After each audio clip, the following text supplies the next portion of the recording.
अस्सलाम वालेकुम वरहमतुल्लाहि वबरकातुहू जी। तो प्यारे दोस्तों, सजनों, मित्रों, उम्मीद करना तुसी ठीक ठाक हो सो, अपने रंग नाल, अपने ढंग नाल अपनी खूबसूरत जिंदगी बसर कर रहे हो सो। मैं तुहाडा दोस्त मोहम्मद अली खिजर और तुसी वेखदे पियो अपना चैनल पंजाबी वसेब।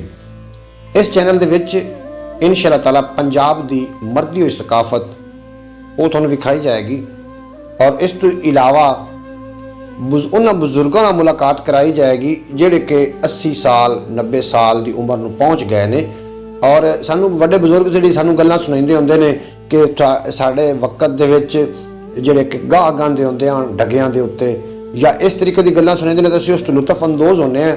वो गल्लां तुहाडे तिकर भी पहुंचणगीਆਂ ताकि सीना बसीना जिंदा रह सकन।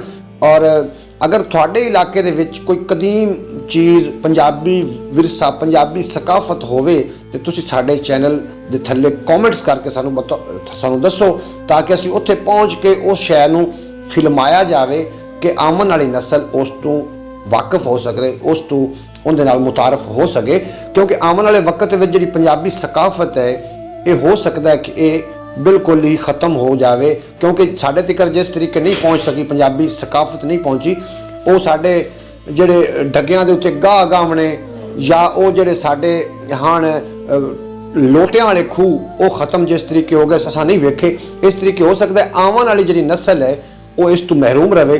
असां एक चारा कीता है कि पंजाबी वसेब चैनल तो उन्होंने बच्चियां नूं जिहड़े साडी आवन वाली नस्ल है उन्होंने ये पंजाबी सकाफत तो मुतारफ करवाया जाए। और मुख्तलिफ बजुर्ग जिहड़े कि बिल्कुल ज़ईफ हो चुके हैं और जिन्होंने अगला वक्त वेख्या है वो डगियां दे उत्ते बैलों के उत्ते जिहड़े अपना खेतीबाड़ी करना या लोटियां वाले खूह दे नाल पानी कढ़ के फसलों को सराब करना, उन्होंने को असीं इंशाअल्लाह ताला गुफ्तगू सुनसा है और उस गुफ्तगू तो बड़ा ही फायदा हासिल होसी और बड़ा ही लुत्फ होसी।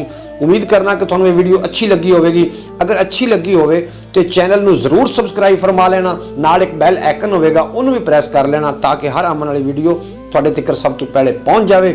तो इजाज़त दो, इंशाअल्लाह ताला अगली वीडियो किसी अच्छे इलाके च लैके तुहानूं पंजाब दा सैर करवाया जासी, पंजाबी किसी इलाके च लैके तुहाडी खिदमत हाजिर हो जावांगा। इजाज़त दो, तुहाडा ते मेरा अल्लाह हाफिज़।